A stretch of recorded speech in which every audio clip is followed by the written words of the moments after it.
Hi, and welcome back. We're going to continue our exploration of the aeronautical decision-making flowchart. To review, the top part of the chart revolves around the four things that go into creating every situation: the pilot, the aircraft, the environment, and the external pressures. The bottom half explains how we adapt to changes in that situation. We're still on the top part, and in particular, we're going to look at the aircraft today.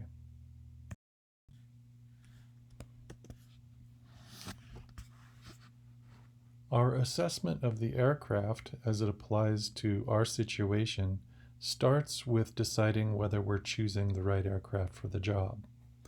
Are we going to be IFR or VFR? Or are we going to be marginal VFR? If we were going to be in marginal VFR conditions, ceilings of, say, less than 3,000 feet, then we would probably want to have an aircraft that had gyros even in it, even if it was not an IFR equipped aircraft. Is it day versus night? Do we have the navigation equipment on board that we need? Do we have the load capability for the people and baggage that we're bringing along?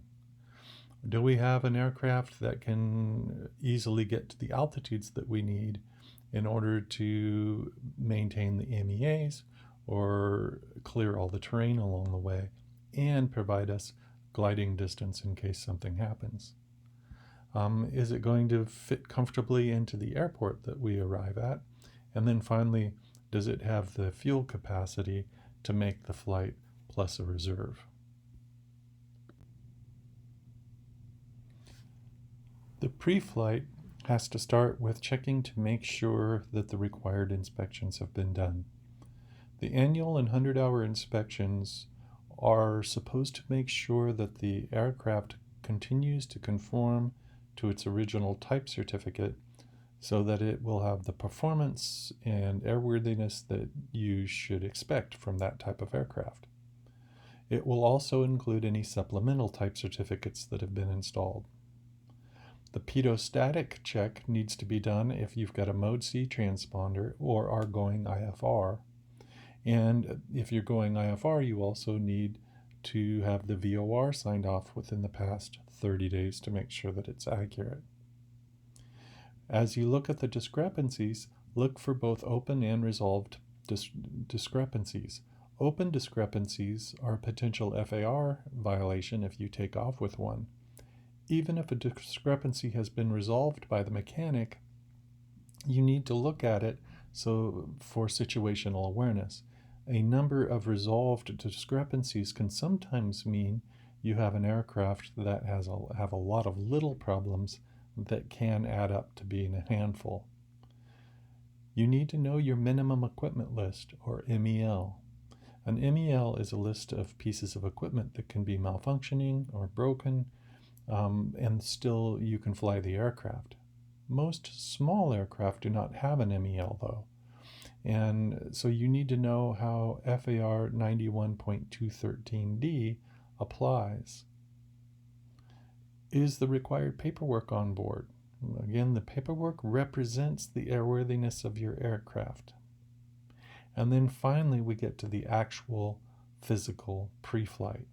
You need to check to make sure that the aircraft is in good condition and is well maintained.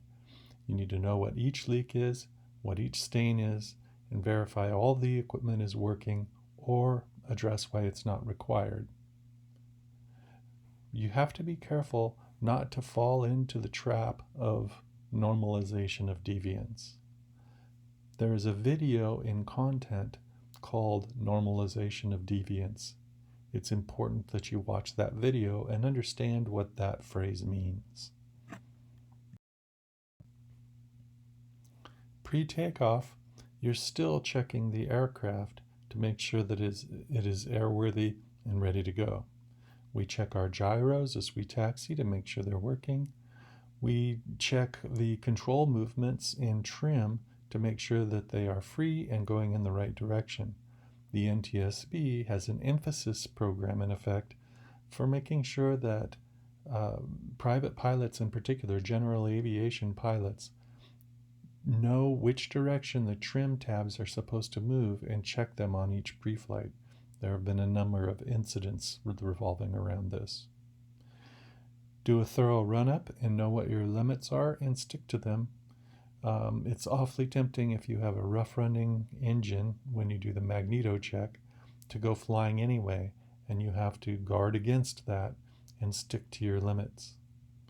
Make sure your carburetor gets warmed up during the pre-flight or the pre-takeoff checklist by leaving it on for 5 to 10 seconds during the run-up. Check your magnetic compass against the runway heading when you get out there for two reasons. One, to make sure that your compass is aligned correctly, and two, to make sure that you are on the correct runway.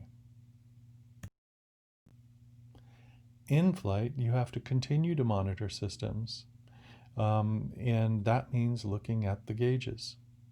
When you get to bigger, more modern aircraft, they will have lights and other systems to alert you if something starts to malfunction. But in general aviation, we usually don't have that. There may be some small colored flags on some of your navigation instruments, but the engine and electrical system don't have much to tell you that there's something that has gone wrong unless you look at them from time to time. It's too good to have a rule that you follow. Say on every 5-minute mark, you do a quick engine and electrical system gauge check. Listen to your aircraft as you fly. They will often give you warning signs well before the instruments say anything if you're paying attention. Also pay attention to other equipment failures, whether it be radios, navigation equipment, lights. Make a decision for each one whether you can complete the flight as planned or whether you need to make a diversion. We'll talk more about how we make those decisions later.